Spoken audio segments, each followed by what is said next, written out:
A picture can make you feel all sorts of feelings. You just can't not love it. It's worth 1,000 words. It can feel like 1,000 different feelings at once. This is a really good place with pretty trees. Like Keeneland in springtime. You ever grab breakfast at the track kitchen? Just so symbolic. It's the story of Michael Huang. People call me Dr. Mike. Okay. A physician, and one particular photo that will make him smile. So much could have gone wrong, but it all went right. But he might also. Yeah, she was right there with me. Wipe away tears. A shot so beautiful, sentimental, in more ways than one. It really means something. I know it was my mom that was pulling the strings to make it happen. That's the photo finish at the 141st running of the Kentucky Derby, 7 years ago in 2015. 1 year to today, May the 2nd, 2015. She died at May the 2nd, 2014. It's a photo that can bring more emotions than just one. One for the history books. The crowd was enormous and so excited because this horse, American Pharoah, was supposed to be the next super horse. It's cliche to say this was more than just a race, but for Michael, that's just the reality of what it was. Have you had a shot as special as that one? None that means as much to me. We think about what our moms have done for us, who they have shaped us to be.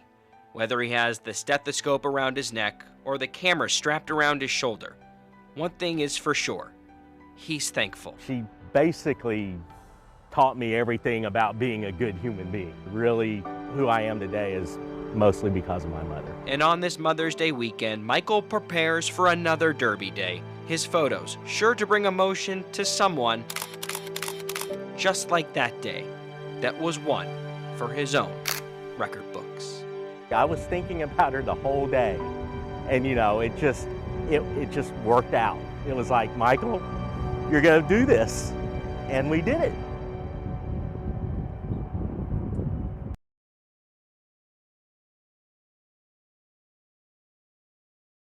Chanting, making their voices heard. They brought out signs. This crowd grew and grew over the last couple of hours. Then speakers began talking about how these protests are going to continue, but reminding people that they should be peaceful protests. Also talking a lot about going to the polls this fall, getting people registered to vote, so their views will actually have some bite in our country's law. In the last 48 hours, the Kentucky women's basketball team has sent the SEC tournament's 2 and 3 seed teams packing. The Cats never trailed in either matchup, and now the Wildcats are on a 9-game winning streak. The latest came last night in exciting fashion over the Tennessee Lady Vols. It's another rematch for the Kentucky Wildcats tonight, taking on the LSU Tigers for the second time this season. Now, the first time these two teams played each other, LSU did leave with the win, but Kentucky was playing shorthanded.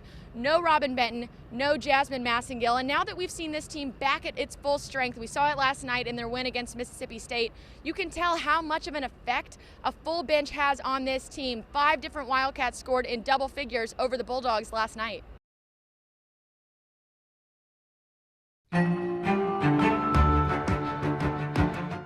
I'll see you in a little bit, Paul. This is Tim Helvey's daily routine. He drives about a mile down the road. Right here's the post office. Picks up the mail for his Uncle Paul and delivers it to his home. Hey, Uncle Paul. Here's your mail, buddy. Paul can't drive himself to the post office. The Vietnam War vet is considered catastrophically disabled. I have leukemia. I have real bad diabetes. I have neuropathy. I'm legally blind. I'm pretty messed up. Tim has made this routine a priority because Uncle Paul gets his medicine through the mail. Medicines that he has to have to live, and if he don't get them, he'll die. So the stakes are high. Stakes pretty high. That life and death reality was underscored when Tim was out of town and Paul ran out of insulin. It was waiting at the post office, but Paul couldn't get there. His blood sugar levels got dangerously high. I just felt like I was dying, you know, be honest with you. Scared it could happen again, Tim has put traveling on hold. While he's happy to help his uncle, he says he shouldn't have to. But USPS refuses to deliver his mail. We reached out to the Postal Service. They responded saying there have been repeated issues with dogs in Paul's mobile home park, and there was a serious dog attack on one of our carriers. It happened right here by this telephone pole. Neighbor Jerry Gill says he saw it happen back in June of 2021. So she dropped her mail and threw her hands up. The dog got her on the hand and arm. I mean, he just reared up on his back feet and lunged right at her. The Harrison County Judge Executive says the dog was removed right after it happened. The dog's owner also moved away. After that vicious dog attack, the property manager of this mobile home park said that no one who lives here can have a dog that's over 20 pounds. The owners who did either got rid of their dogs or moved away. Now, 8 months later, there's still no mail being delivered here. We've done nothing wrong with most of the people on this block, and we're being punished for something somebody else done. As a solution to keep carriers safe, USPS says it plans to install a community mailbox unit on the street. USPS apologized for the delay and said they anticipate it'll happen by early April. Do you expect that mailbox to be out there? Nope. Tim hopes he's proven wrong. In Harrison County, Kristen Edwards, Evening Edition.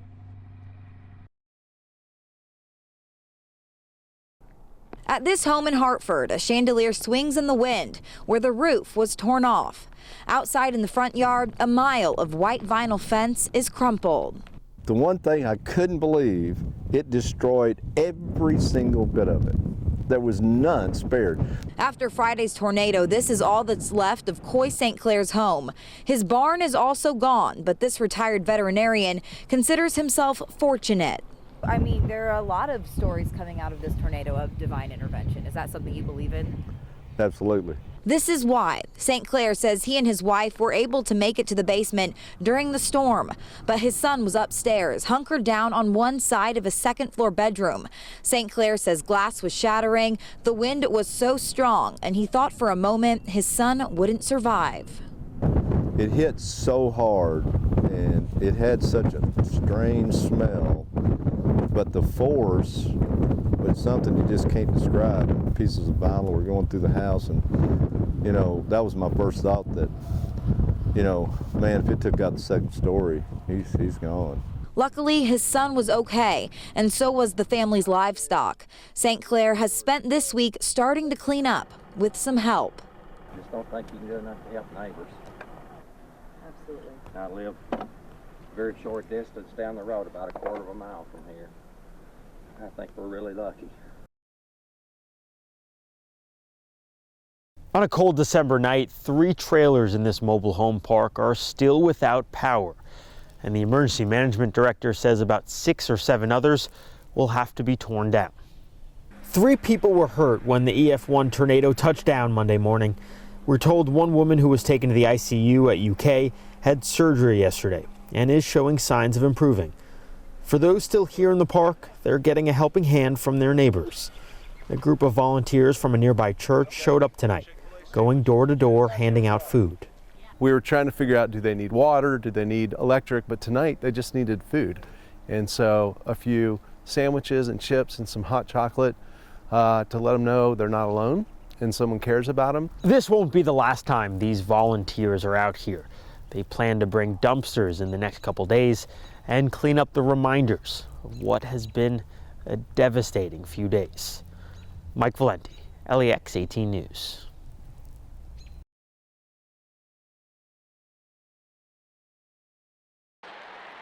The Rupp Arena rafters paint a picture of what's been accomplished on the floor below. 9 years old. My birthday's February 1st, so I was 9 when I first started going. Inside this binder, Michael Raines flips through his testimony to some of the most prized moments in UK basketball history. Okay, you can see all these student tickets. His own memories get a room to themselves in his basement.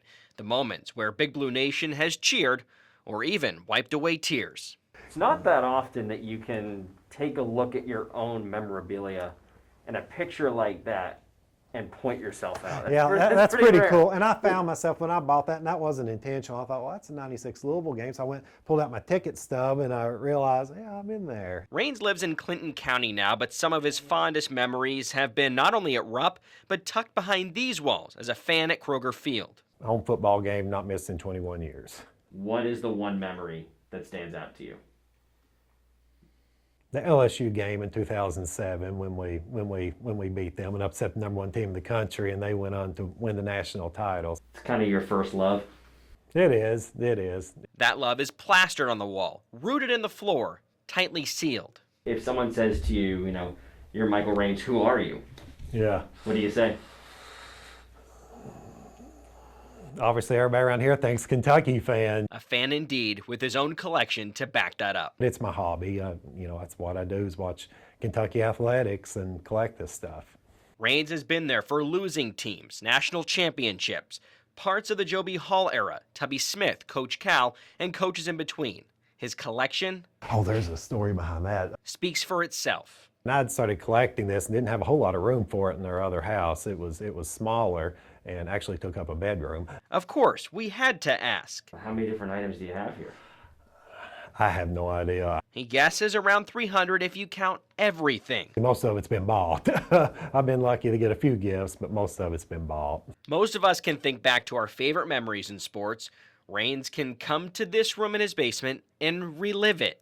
I was in Tampa for that shot there when they were down by 17 with 9 minutes to go in the regional final. Tubby's first year. Cameron Mills with the big shot, Scott Padgett with the big shot. And of course, probably being at the 2012 National Championship down in New Orleans. That's the one that sits high atop his list.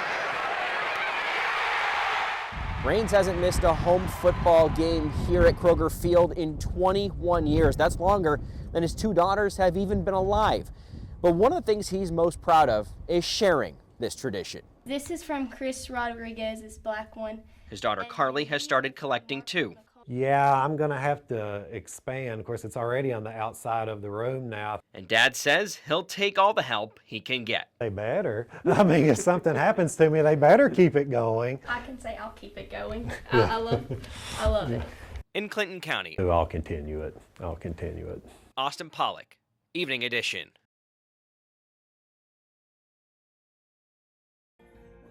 Different generations gathering one day a week, finding comfort in faith, a staple of our society across the generations for as long as America has been a nation. But for how much longer? The newest Gallup poll finds 47% of Americans belong to a church, mosque, or synagogue. Since the first such survey in 1937, church membership has steadily declined, but has never dropped below 50%. Until now. According to Gallup, the numbers are consistent across all ages, all races, all faiths, all steadily shrinking. Whether a symptom or a cause, many faith leaders say the trend is directly tied to the widening divide in our country. When we have seen different issues in our countries arise, such as racial injustice, we have poverty disparities in our country, economic disparities, I would say, in our country. We still have so many challenges that it seems as if the church has not stepped up to the plate. The church has frequently made mistakes in the past about how it goes about helping others and how it includes people in the work that it's trying to do. Sadly, it has excluded some folks from being able to participate in the life of a congregation. We could rely on churches and synagogues and mosques to give people a moral center, and to the degree that people aren't thinking in terms of morality and spirituality, I think that's not good for human flourishing. These pastors see Kentucky church membership following the national trend, but surprisingly, they see something else. All say financial support at their churches is still strong. That I think those that do go are probably more committed than ever before. So I think churches are deeper, though perhaps not as broad as they used to be. People are as generous or more so than they've ever been, especially in the face of deep need. This congregation did a fund drive to raise $50,000 to help people keep keep them in their homes. Money is being given, food is being shared, clothes are still being put on people's backs. But at the end of the day, are we doing enough? So where does that leave the faith community? In a panic or simply hoping for the best? But we have to create a culture of multiple voices where everybody in church has a voice, where everybody that's a part of the faith community feel a part of the work of the church. So whatever the culture is doing, we want to reflect the character and the person of Jesus Christ. When the church does become again about the love of Christ, then it begins to grow. Here at the historic St. Paul Catholic Church on West Short Street in downtown Lexington, the message is clear. The doors of the church are open. They are rainbow colored. Come out and come in. That the doors of God's house, the doors of this particular church, are open to everyone. And this month, the doors are red, yellow, orange, blue, green, and purple. So we thought if we could do an installation that would become a topic of conversation, it wouldn't just be a one-time event. It wouldn't just be a Pride Festival for 2 days or a concert in this church, but it would get out a message that says this is the place to come if you need a church home. St. Paul is known for being a welcoming place for people who identify as LGBT. And Minister J.R. Zergowski, who runs the LGBT ministry Diocese of Lexington, knows firsthand how important that is. The Catholic Church has not had a good record with LGBTQ persons. Zerkowski has lived through those challenges in his own life as a gay man immersed in the faith. I understand what it's like to feel marginalized. I have not always been accepted nor treated well by leadership in the church, nor by parishioners. In May, the Pope and Holy See, which governs the Catholic Church, said Catholic clergy cannot bless gay unions, signaling there's still a complicated relationship with the faith. But parishes like St. Paul's have gone out of their way to push back on that. When I hear their stories and see their pain, there's no other option but to try to do something to pastorally reach out, reconnect, and welcome home. Even through the criticism. While we're looked at as doing something bold and something incredibly prophetic, we're really doing what the church asks us to do. And more importantly than that, we're doing what Jesus asked us to do. And they don't plan to stop. Their message goes even past Pride Month. We don't have to agree with every last thing that everybody does to respect and to love our neighbor.